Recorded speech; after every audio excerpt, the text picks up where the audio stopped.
بسم اللہ الرحمن الرحیم۔ السلام علیکم ورحمۃ اللہ وبرکاتہ۔ بسم اللہ الرحمن الرحیم۔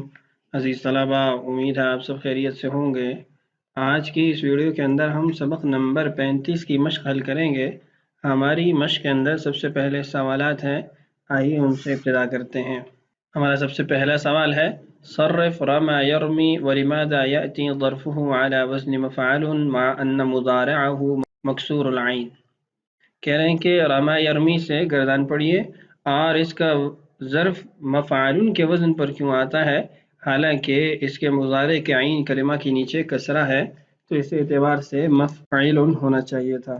اس سوال کے دو جز ہیں، پہلا جز رمى يرمي کی گردان اور دوسرا جز اس میں ظرف کے صیغے سے متعلق۔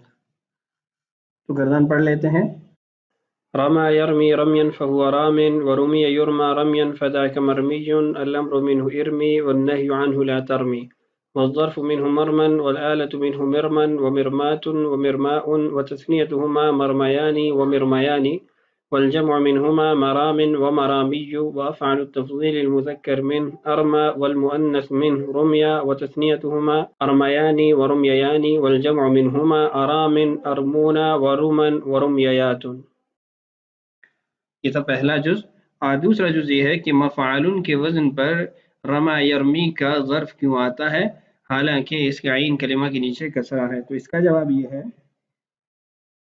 کہ جب ہم نے ظرف کا صیغہ بنانا سیکھا تھا تو اس وقت یہ بات بھی آئی تھی کہ ناقص کا ظرف کا صیغہ ہمیشہ عین کلمہ کی فتحہ کے ساتھ آئے گا، اس کے مضارع کے عین کلمہ کی حرکت کو نہیں دیکھا جائے گا، وہ مکسور ہو یا مفتوح ہو ہم اس کو نہیں دیکھیں گے، بلکہ مطلقاً اس کے عین کلمہ پر فتحہ آئے گی۔ ہمارا دوسرا سوال ہے ایت قاعدۃ تجری فی مرام و آرام۔ مرام اور آرام کے اندر کون سا قاعدہ جاری ہوتا ہے؟ قاعدہ جوارن کو جاری کیا جس سے یہ مرام اور آرام بن گیا، یہ ہم قاعدہ نمبر 24 پڑھ چکے ہیں۔ تیسرا سوال ہے بنی ارم من ترمون وعین کلمتها مضمومۃ فکیف جئنا بحمزۃ مکسورۃ فی ارم۔ ترمون یہاں پر میم جو عین کلمہ ہے اس پر ضمہ ہے، تو اس کے امر کے صیغے کے نیچے کسرہ کیوں ہے، وہاں ضمہ ہونی چاہیے۔ تو سبق کے اندر اس کا جواب گزر چکا ہے کہ اصل میں میم کی حرکت کسرہ ہے، یہ صیغہ ترمیجونا ہے، قواعد جاری ہونے کے بعد یہ ترمونہ بنا ہے کہ ما بعد یا کی حرکت ما قبل میم کو دی گئی اور پھر اس یا کو حذف کیا گیا تو صیغہ ترمونہ بنا۔ تو عین کلمہ کی اصل حرکت کو دیکھتے ہوئے امر کے جمع کے صیغے کے نیچے کسرہ آئی ہے۔ ہمارا آخری سوال ہے ایت قاعدۃ تجری فی صیغ اسم المفعول من رمى يرمي۔ رمى يرمي سے جو اسم مفعول کا صیغہ آتا ہے اس میں کون سا قاعدہ جاری ہوتا ہے؟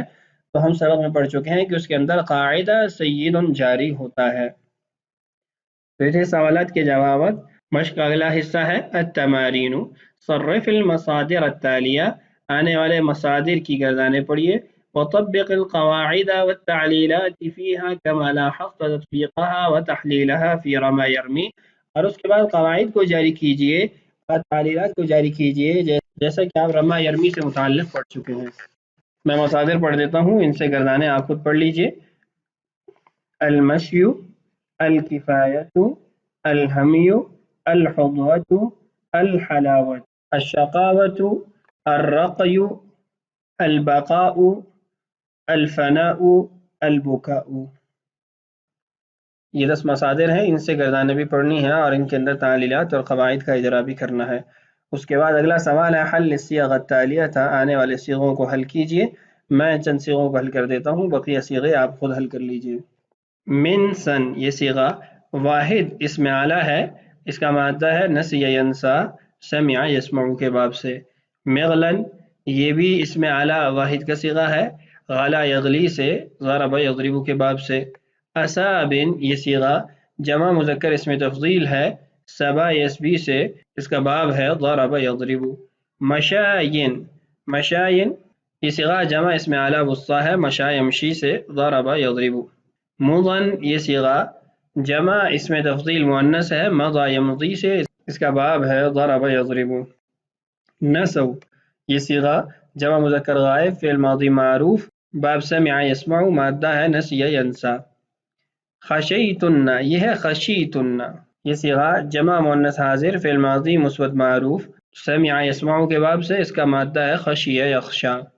خفینا، خفینا یہ صیغہ جمع مؤنث غائب فعل ماضی مثبت مجہول خفیہ یخفا سے، اس کا باب ہے سمع یسمع. بقو، بقو یہ صیغہ جمع مذکر غائب فعل ماضی مثبت مجہول بقی یبقا سے، سمع یسمع کے باب سے. یخفینا یہ صیغہ جمع مؤنث غائب فعل مضارع مثبت مجہول خفیہ یخفا سے، سمع یسمع کے باب سے.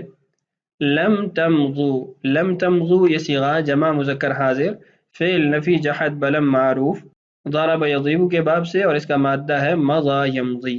چند صیغے میں نے حل کر دی ہیں، بقیہ صیغے آپ خود حل کر لیجئے. اگلے سوال کی طرف بڑھتے ہیں. ہمارا اگلا سوال ہے استخرج من الجمل التالية الكلمات التي تتعلق بالناقص وأجر القواعد فيها، یعنی آنے والے جملوں سے ان کلمات کو نکالیے، ان کلمات کی تعیین کیجئے جو ناقص سے متعلق ہیں، اور پھر ان کے اندر قواعد کو بھی جاری کیجئے. میں چند صیغوں کی تعیین کر دیتا ہوں، اس کے اندر قواعد کا اجراء اور دیگر صیغوں کی پہچان آپ خود کر لیجئے. سب سے پہلا جملہ ہے وَلَن تَرْضَى عَنْكَ الْيَهُودُ وَلَا النَّصَارَى، محل استشہاد ہے لن ترضى. یہ صیغہ واحد مؤنث غائب فعل نفی تاکید بلند معروف سمع یسمع کے باب سے، اس کا مادہ ہے رضی یرضا. یوم یحمى علیہا فی نار جہنم، یحمى یہ ہمارا محل استشہاد ہے. یوم یحمى علیہا فی نار جہنم فتکوی بہا جباہہم، دو صیغے ہمارا محل استشہاد ہے. پہلا صیغہ یحمى، یحمى یہ صیغہ واحد مذکر غائب فعل مضارع مثبت مجہول ضرب یضرب سے، اور تکوی یہ واحد مؤنث غائب فعل مضارع مثبت مجہول باب ضرب یضرب سے. الزانی لا ينكح الا زانیة او مشرکة والزانیة لا ينكحها الا زان او مشرک. یہاں چند صیغے محل استشہاد ہیں. الزانی یہ صیغہ واحد مذکر اسم فاعل زنا یزنی سے، اور زانیة یہ واحد مؤنث اسم فاعل زنا یزنی سے. اسی طریقے سے زانن یہ بھی واحد مذکر اسم فاعل کا صیغہ ہے. وما تدری نفس بأي أرض تموت، ما تدری یہ محل استشہاد ہے، یہ صیغہ واحد مؤنث غائب فعل مضارع منفی معروف باب ضرب یضرب سے. وإن الله لهادي الذين آمنوا إلى صراط مستقيم، لہادی یہ ہمارا محل استشہاد ہے، اصل صیغہ ہے ہادی، یہ واحد مذکر اسم فاعل ہے ہدا یہدی سے ضرب یضرب کے باب سے. الیس اللہ بکاف عبدہ، کاف محل استشہاد ہے، یہ صیغہ واحد مذکر اسم فاعل کفا یکفی سے باب ضرب یضرب. من یضلل اللہ فما له من ہاد، ہاد یہ ہمارا محل استشہاد ہے، یہ صیغہ واحد مذکر اسم فاعل ہدا یہدی سے، اس کا باب ہے ضرب یضرب. ولم ادری ما حسابیہ یہ صیغہ واحد متکلم فعل نفی جہد بلم معروف ضرب یضرب کے باب سے. قالت رب ابن لی عندک بیتا فی الجنہ، ابنی یہ صیغہ واحد مذکر حاضر فعل امر معروف بنا یبنی سے، یعنی ضرب یضرب کے باب سے. آگے ہے وقیل من راقن، راقن یہ ہمارا محل استشہاد ہے، یہ صیغہ واحد مذکر اسم فاعل ضرب یضرب کے باب سے.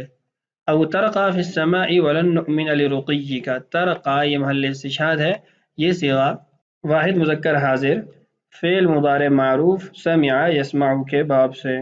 یہاں یہ بات یاد رہے راقن یہ جھاڑ پھونک اس کا مطلب ہے، تو اس لیے یہ ضرب یضرب کے باب سے ہے، اور ترقا اس کا مطلب چڑھنا ہے، تو یہ سمع یسمع کے باب سے ہے. اس کے بعد ہے کل من علیہا فان، فان یہ ہمارا محل استشہاد ہے، یہ صیغہ واحد مذکر اسم فاعل ہے، اور اس کا باب ہے سمع یسمع. ويبقى وجه ربك ذو الجلال والإكرام، يبقى محل استشہاد ہے، یہ صیغہ واحد مذکر غائب فعل مضارع مثبت معروف سمع یسمع کے باب سے بقی یبقى. انی ظننت انی ملاق حسابیہ، اس جملے کے اندر ہمارے موجودہ سبق سے متعلقہ کوئی صیغہ نہیں ہے، البتہ ملاقن یہ ثلاثی مزید فی ناقص کا صیغہ ہے. ثم دنا فتدلی، یہاں پر بھی ہمارا محل استشہاد اس سبق کے مطابق نہیں ہے، البتہ دنا یہ ناقص واوی کا واحد مذکر غائب فعل ماضی مثبت معروف کا صیغہ ہے. سعى الفلاح فی احیاء ارضہ، سعى محل استشہاد ہے، یہ صیغہ واحد مذکر غائب فعل ماضی مثبت معروف فتح یفتح کے باب سے مادہ ہے سعى يسعى. اسعینا الی ما فیہ خیر البلاد. اسعینا یہ ہمارا محل استشہاد ہے. صیغہ جمع مؤنث حاضر فعل امر معروف سعى يسعى سے یعنی فتح یفتح کے باب سے. بکا الراسب فی الامتحان. بکا محل استشہاد ہے. یہ صیغہ باہر مذکر غائب فعل ماضی مثبت معروف ضرب یضرب کے باب سے. تولی الحکم قاض نزیہ. محل استشہاد قاض یہ واحد مذکر اس میں فاعل ہے. قضا یقضی سے. تو چند جملے اس مشق کے بھی میں نے حل کر دی ہیں، بقیہ جملے آپ خود حل کر لیجئے. ہمارا آخری سوال ہے هاتی ثلاثة أمثلة متنوعة لكل من الأبواب المذكورة. کہہ رہے ہیں کہ سبق میں مذکورہ ابواب میں سے ہر باب کی تین مختلف مثالیں پیش کیجیے. اس سوال کو بھی آپ خود حل کریں گے. تو آج کا ہمارا سبق مکمل ہوا. اگلی ویڈیو میں انشاءاللہ ہم اگلا سبق شروع کریں گے. اللہ تعالیٰ سے دعا ہے اللہ تعالیٰ ہمارے لیے اسباق کی تکمیل آسان فرمائے. اللہ تعالیٰ ہم سب کا حامی و ناصر ہو. السلام علیکم ورحمۃ اللہ وبرکاتہ.